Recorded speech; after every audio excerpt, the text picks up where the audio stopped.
And Skype has allowed us to record finally. Thank you for not taking as long as you usually do. Jesus. When you're the only kid probably from your graduating class of high school that still uses Skype.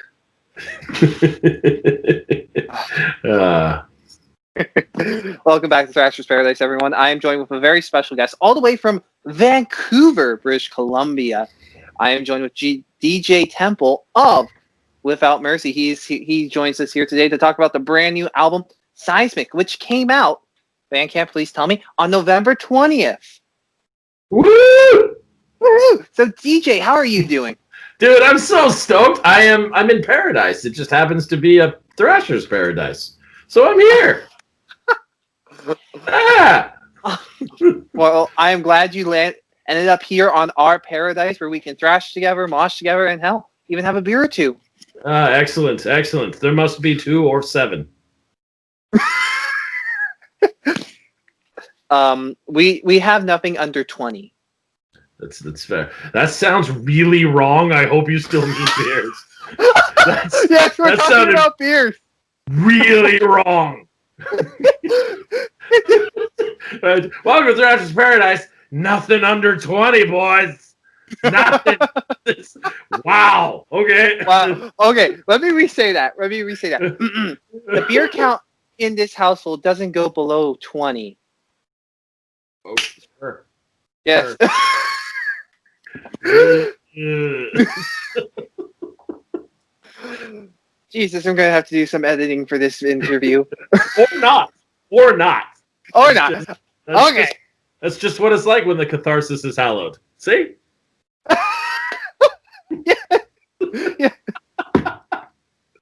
Yeah. So I'm out! I didn't even ask a question. Gee, damn. Our publicist should have warned you about me. I apologize now. Hey. It's totally cool. I'm game. Let's do this. Okay. Without Mercy, this is your... This is your 4th release. I'm going to trust you on that because this is going to sound really weird, but we actually don't count them. Really? When we do albums, it's so weird, and like when we do albums, it's kind of considered to us as a snapshot of the band in that moment and what we were trying to do in that moment. And it's because there's so many gears and moving parts to it. We don't go, it's our 7th release since the dawn of the 3rd movement of the sun as it engraced on my left nipple, which I understand this is my right nipple, but perhaps Skype is inverting the image and a singular hair will fester forward and tell me. 4th release. Yes, this is your 4th release. What's it like, I guess, now knowing that this is your 4th studio album that you're unleashing into the world? Yeah, it's weird, man. This one's it's bittersweet in some respects because there was so much awful stuff that happened to get the record done, right? Like so much. Mm-hmm. Everything from we're obviously all in the shit right now with all this world stuff going on that we released a record and we can't even tour the bloody thing. But we actually were told by our management not to release the record, but we said, no, that's ridiculous. We're going to release the record right now because all of you guys need something. And if we could maybe have the record that would make you guys feel a little better in this crappy situation, let's get it out now. It's like all of you guys deserve whatever we can do for you. And yeah. So, I mean, it's cool. No, that is awesome. Like, as a fan, I wouldn't even give a shit about the merchandise. Just give me new music. Yeah, exactly. And if you are a fan, then that makes 2. That's 2 fans. No, wait, my dad's dead. Oh. Yeah. 1 fan. Yes, Mom. May I help you? Money. Hey, Money. Mom. This is I DJ. need money. Oh, it's yeah. You gotta pay Mom. Yeah, I know I have to pay Mom. He says, yes, okay. Let's go. Okay. Come on. Okay. That's what's up. Bye, Mom. He says bye. Bye. She said bye. Jesus. Out of all the times, I think that's the first time my own mother has interrupted an interview, and I've been interrupted by a lot of people. Hey, man, I bring the moms to the yard. Just saying. Saying. It's Seismic. Oh! Speaking of Seismic, Yes. what made you all decide that the best fitting title for this album was Seismic? Like so much of the other parts of the record, instruments and lyric wise, it had several different names for a while. It was rotating through, and our vocalist Alex, at like the 11th hour, it was like the title was being typed into the IRC codes or whatever the hell they're called. We're about to title it digitally, and Alex is like, "I want to call it Seismic," and we're like, "Okay, Okay, sure." Screw it. Why not? Yeah, at that point we were all pretty beaten up by the process of recording the record, so we were like, sure. Why not? Yeah. No. The one thing I do have to say about this album, holy shit. Excuse my French. I don't like to swear on the channel, but holy crap, I do have to say this. That tree is amazing. Yeah. I'm currently looking at the album artwork, which you can look at on Bandcamp, because who doesn't love going to Bandcamp? Everyone. But no, I love how you see all the corpses, the skulls, the tree just branching out. It is phenomenal. For all of you, what made you want to go with this particular design for the album cover, and who is the mastermind behind this?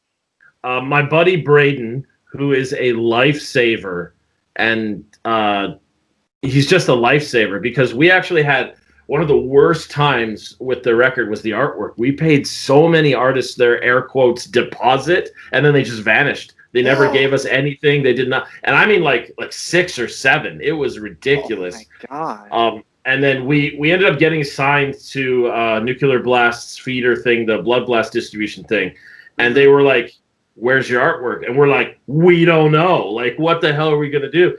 And my buddy Braden, he lives like 7 blocks from me over here at my I'm in my music academy right now, and he had done a lot of work at my music academy with like murals and stuff.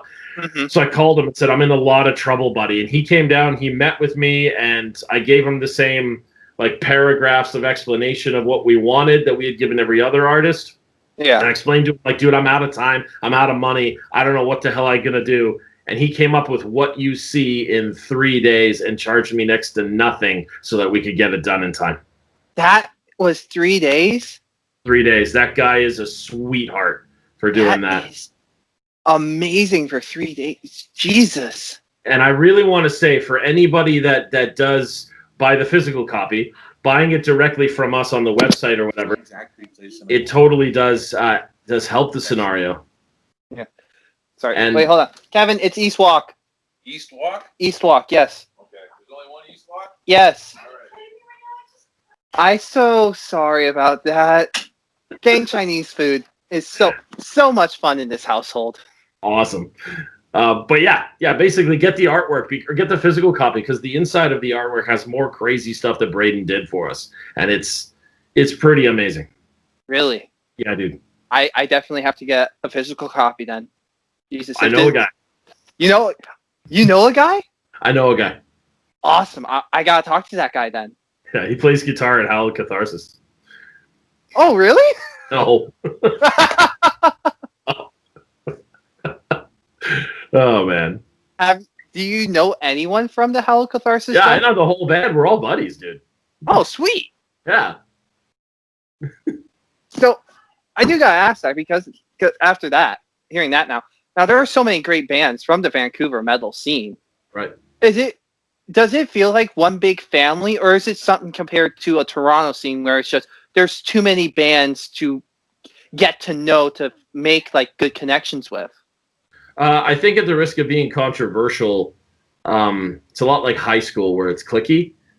Okay. It's cliquey. If you're not friends with these people, you can't be friends. I remember something you did in 2007, and that makes me hate you now. And and you do a thing, and you don't want to play for free, but it's my great aunt's third trimester jubilee party that of the quinceanera of the thing and the dolphins, and you should donate your time to. And okay, it's kind of weird. That being said, Hallowed Catharsis have never been anything other than unreally awesome guys to hang out with, and their vocalist sings in X Pain as well, right? Yes. Yeah, so Lita and I go way back. A lot of jokes on the road, and we never got a chance to tour together, but we got a chance to like meet up at shows or festivals or whatever, and we always. I'll never forget the look on her face when I made her like actually spit out her drink, laughing so hard, because it was really fun. It's really fun. Awesome. Now, for you personally, when it comes to all 9 songs off of Seismic, which song did you personally find the most troubling song to either write or record, or just throughout the whole process? Which song for you gave you the hardest time? Windigo, 100%. I hated that song for 3 years. I just thought its original incantation or incarnation or whatever of itself, it was just terrible. It just wasn't a song I could get behind at all. And I had voiced that to the guys, and they were like, yeah, I guess, or whatever, but it's so cool because of this one part. And I was like, yeah, this one part is dope, but the rest of the song is just a piece of shit. Now, granted, I'm saying that from like 3 years ago. And then Alex, our vocalist, agreed with me and brought up that he had issues with the song as well. And we took the song back to the woodshed and we just tore it open and then wrote parts that I couldn't play. Like the main verse part thing was a technique I had never practiced.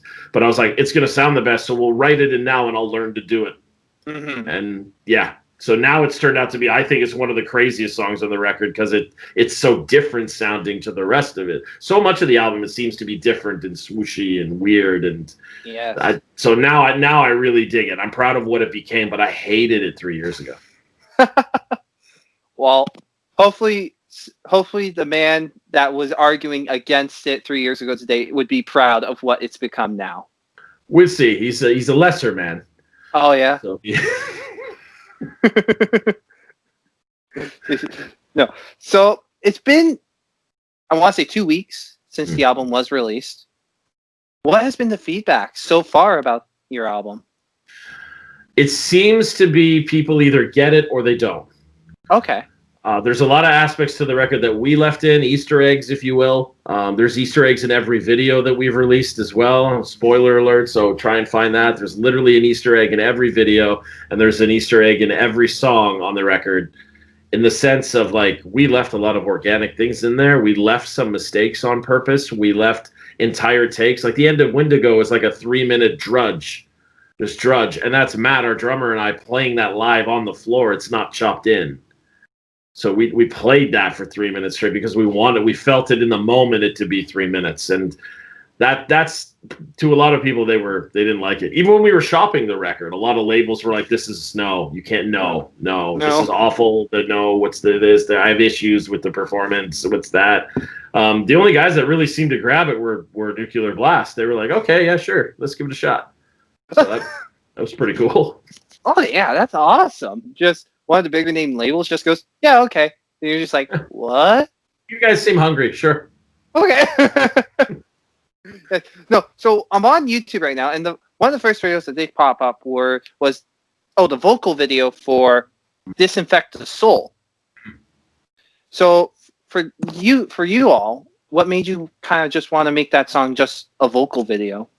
That's definitely a result of an evolution of several ideas going at once. Like we had the ability, I run a production company on the side, so doing lyric videos and stuff was pretty straightforward and pretty easy. Mm-hmm. But then when it came time to do the Disinfectant Soul, we wanted to do a vocal playthrough because that had never really been done, we thought.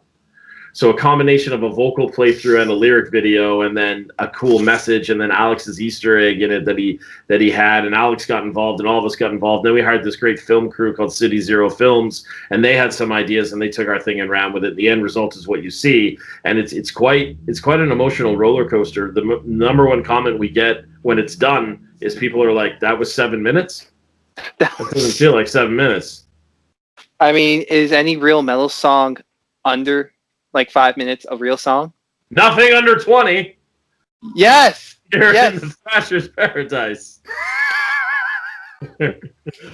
That is going to be the running gag, I assume, from every interview we do together from this moment on, I guess. I love it. I love it. Perfect. Well, I don't know if I'm at question 20 yet, but I think we might get there soon. I don't know. Hi, Kat.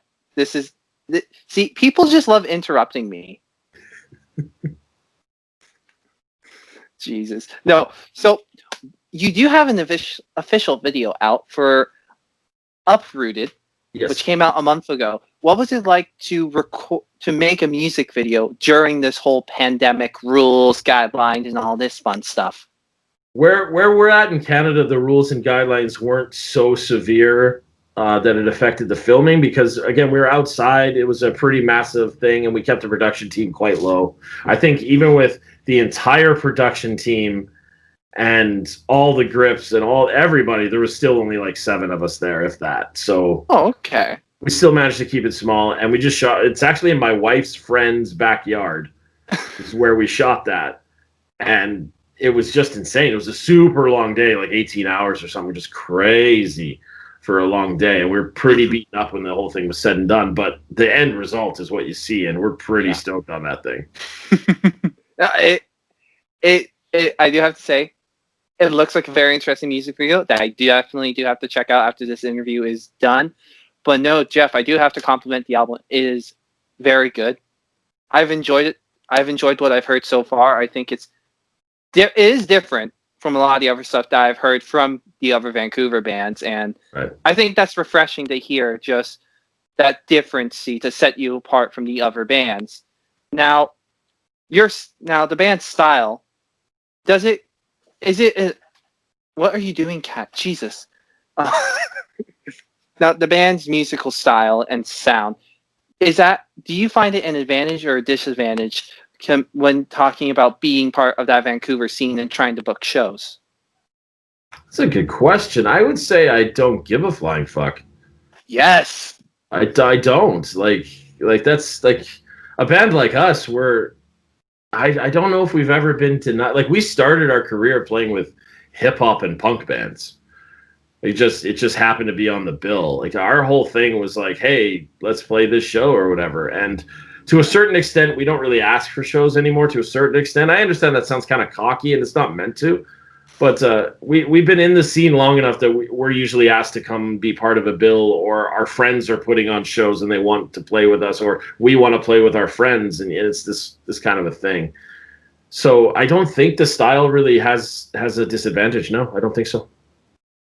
That is perfect. Now, for you and for the band that has been part of the Vancouver scene so long, for you personally, what do you find nowadays is the biggest difference from the music scene than, let's say, from 10 years ago? Everybody's scared. Okay. 100%. We're all low-key scared that there's not enough money at the door to warrant our gas money, but we don't want to say something because the promoter might or might not ever book us again at some invisible show that might happen or might not happen that we don't know. It's like that fear of the unknown or fear of missing out. That's the big thing. And I really wish all of us could just get back to let's play our craft and be damn good at it and paid well for our time. Let's not worry about missing out and just stay focused on the craft, because that's what it was 10 years ago.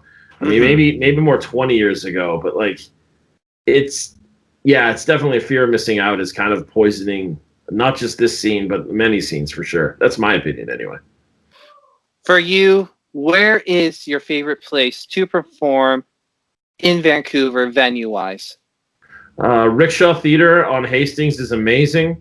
And places like Pub 340, or before it closed down, the Cobalt, they've been amazing to us. Pub 340 is the first place we ever played in Vancouver when we started getting into the scene. So the fact that they're still doing shows, that was the last show we played was Pub 340 before we closed down for pandemic stuff.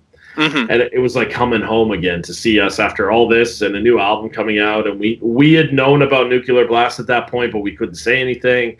So it was just wow, full circle. We're here again, and we're here to support the place that supported us in the beginning. And it was fun. It was like a full like ninja circle. That is awesome. Now, I am assuming a man of your wise intelligence and noble steed has done a lot of touring in his day or so. Just keep stroking it, brother. I dig it. I dig it. Okay. Outside of the beautiful city of Vancouver, where for you is your favorite location to perform shows at? It doesn't matter the venue, doesn't matter what season it is, but hands down, if you're doing a tour, you have to make that stop in that particular city because you love it so much. Calgary. Calgary, okay. Yeah, notice I didn't hesitate. No, I like that. When we started, we did this transition because we had kind of we had a weird sit in the band where the only main promoter in Vancouver was kind of disagreeing with us because I said publicly, I'm done headlining shows for literally zero money. And I mean, like, literally zero. I'm done. Mm-hmm. And so they said, well, I'm never going to book you again. I was like, oh, because that's going to kill our career. You know, you're never going to book us again. Mm-hmm. So we became a touring band. We just decided that in that moment we would start touring, which I'm grateful for. It was the push we needed to get off of just playing the same two clubs in Vancouver every other month. Yeah. And Calgary was the toughest city. It had a stereotype of being the toughest city to crack into that market. And for years, we were not doing very good in Calgary. For years, they weren't into our style of music at the time. But the last 5 or 6 years, they got it, and my God, that town is supportive. Oh my God! Like, our biggest struggle when we go to Calgary is where are we sleeping, because 75 people want to put us up at their houses or buy us the hotel room or feed us or whatever. Like, it's so crazy how well they treat us there. They're unbelievably amazing people. And then there's a northern town called Burns Lake in BC where I'm from, and they're the same. It's like this small town who originally we wrote it in as like this like write-off show just because we needed to fill a date or whatever. And then like hundreds of people come out of everywhere. And there's this huge buffet spread, and this guy named Dusty, who is like the main promoter dude up there, that will just basically move heaven and earth to make sure that you guys are treated like better than Slayer.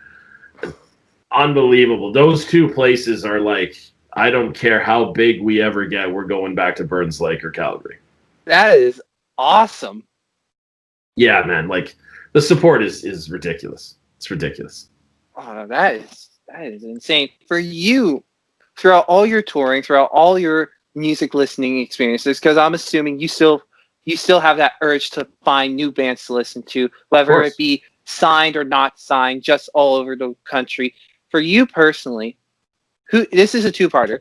What city do you feel has the most underrated metal scene?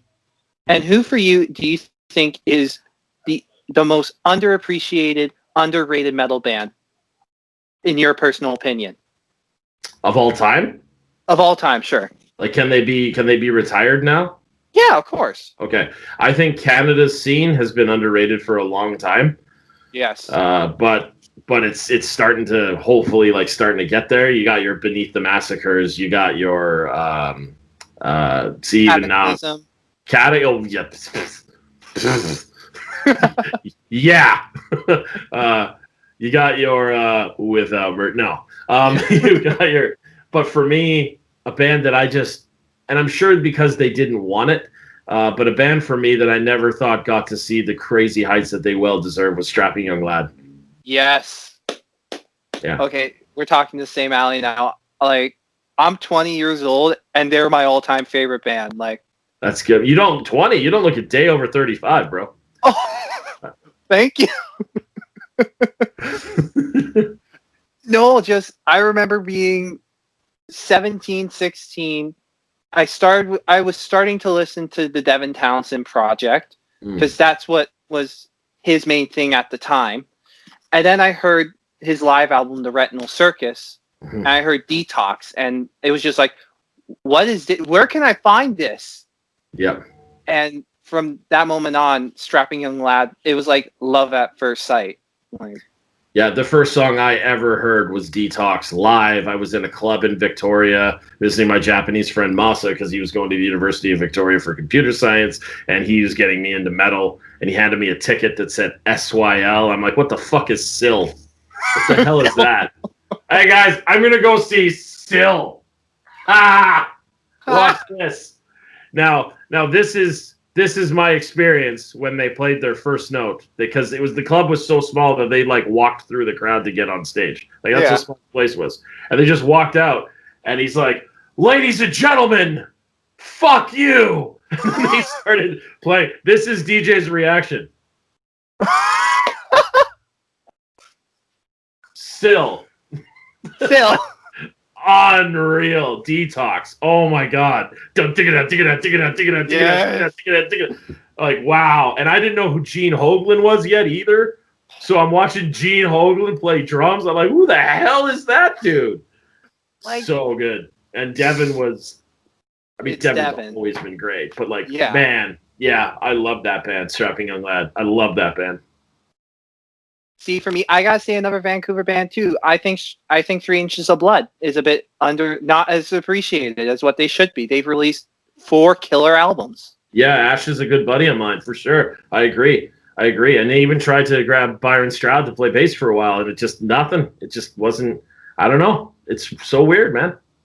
Like, I don't know why, but I've started noticing all the good bands from Canada are from Vancouver. And they end up retiring or breaking up. It's because the cost of rent murders us.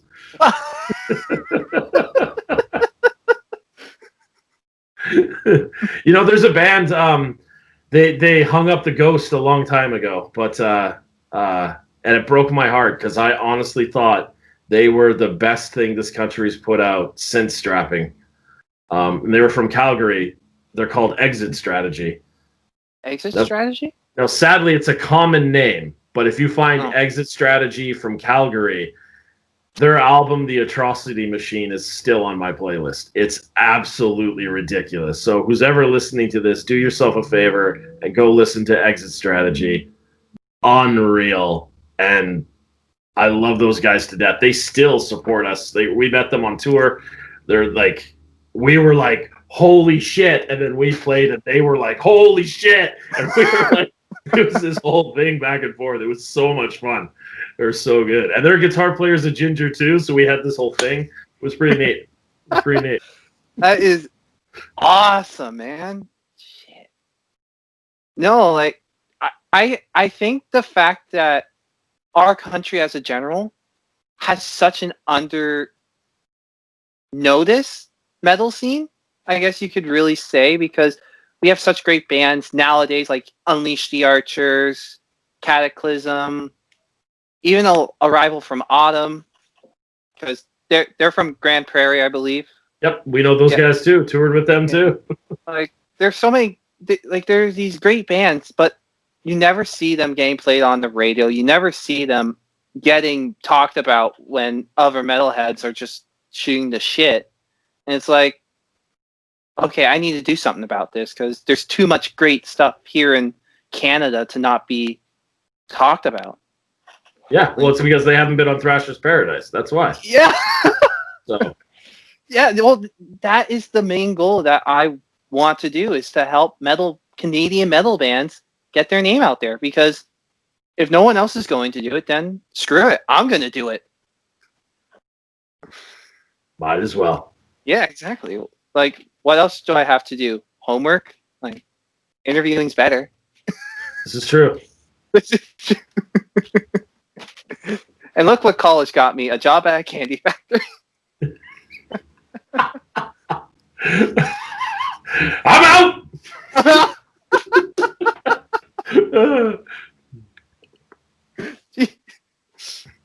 No, but DJ, Seismic, it's out.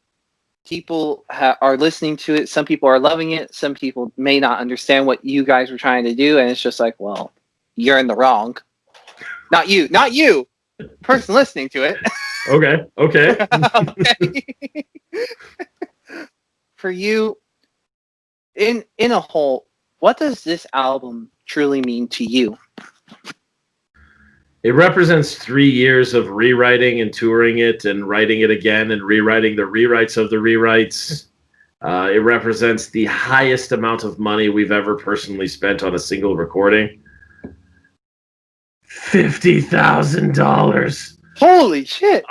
It represents getting to work with a great publicist and the ultimate goal of getting signed, and we did, and meeting guys like you and getting to hang out, and it's the truest representation of our art form that we could possibly do in the moment, and it's here. It's here. It's here, and it's never gonna leave. Well, delete button's the thing. Unsave on Spotify, I guess. Yeah. Fucking nope. Nope. But if they physically purchase the CD, they can't truly get rid of it. Sure, makes a great coaster. Yeah.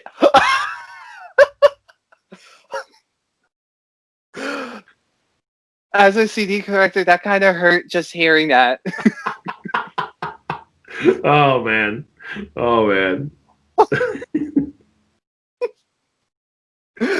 No. So earlier on in our conversation, we were talking about what is the right number of beer, which we agreed was 20. You shouldn't go under 20 for beer. No, yeah. And many things. Not just beer. Yes, just beer. Yeah, many other things too. But no, for you, if Without Mercy were to ever get the opportunity with either a local or a big brewery to collab and maybe create your own signature alcohol, what kind of alcohol would you personally prefer for it to be, and what would be the name of it?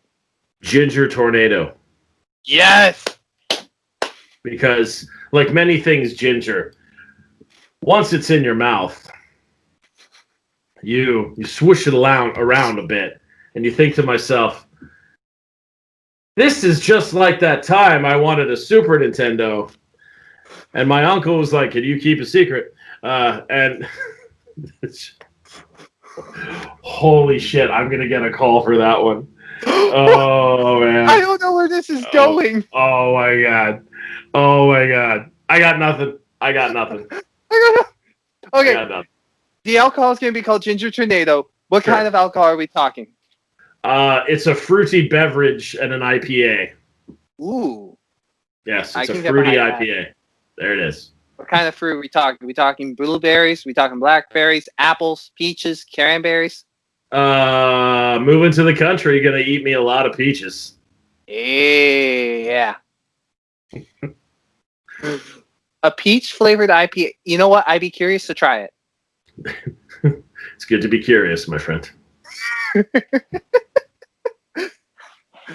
Yeah. No. When it comes to beer, you gotta play it safe sometimes. I think the most fruitiest beer I've ever tried was a blueberry blonde lager. Mm-hmm. And it was so good. Like, I once had myself a blonde lager. Oh. It was in college. I was confused, but he was nice. It was. What are what Sven's doing now?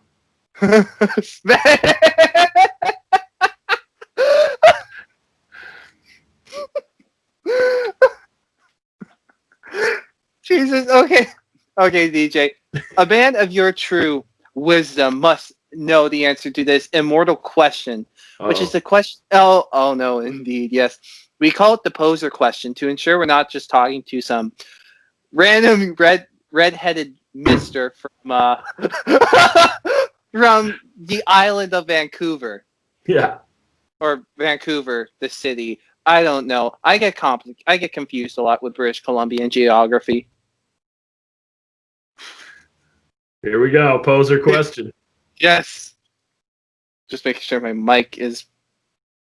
Jesus. Thrashers Paradise. Yes, Thrashers Paradise. We do things here. The question is simple. Who would win in a fight? Lemmy or God? Lemmy is God. Correct. I don't know why I still asked it. I just knew you were going to know it. There is no God, only Lemmy. God Hates Us All. Slay. Yes, great record. Great record.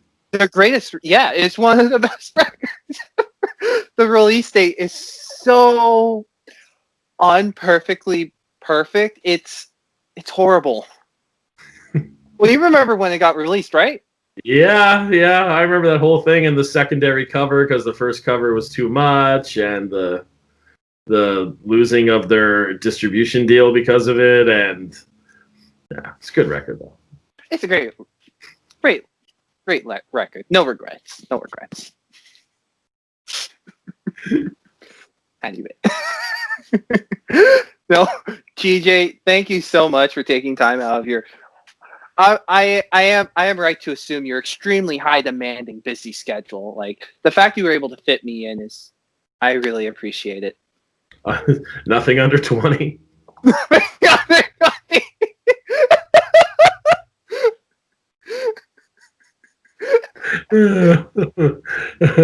I'm happy you fit me in. No worries, I stretched. It's good. I got you. Our publicist needs to warn people. Like it needs to go like this. Interview with DJ Without Mercy. Yeah, okay. I'm gonna say sorry now. You're like, why? He's nice. Yeah, he's nice, but I'm sorry. I'm sorry. Don't First let joke John up, be yeah. a true Canadian and apologize for stuff. Oh, John doesn't apologize for anything. But you're welcome, man. This was a lot of fun. Oh, thank you. I'm glad you had fun. I had a lot of fun too. Now, before I do stop recording, is there anything else you would like to say to the people that are watching this right now on YouTube? Please go find us online. Most social media handles are just Without Mercy Band. Come see us on Instagram. Come see us at our main website, withoutmercyband.com. Please grab a copy of the record. Be it digital or physical, you directly help us out as we are our own suppliers. So when you buy from us, you're helping us. We're not paying a third party. So thank you very much in advance, and reach out to me online. I'd love to talk. I'll say hey anytime. I just sent you a Facebook friend request, so yeah. Ooh, that's 3 friends. No, wait. Dad's dead. Oh, so 2? That's right. Yeah, this is my second dad is dead. I had 2. Oh, damn. That's not true at all, but I sold that with complete stoicism. Yeah. Making me just go, oh crap, what do I say now? Next question. Yeah. Bye. Okay, thank you so much. Until next time, everyone, keep on thrashing. As I almost messed up the devil horns. Jesus, Colin.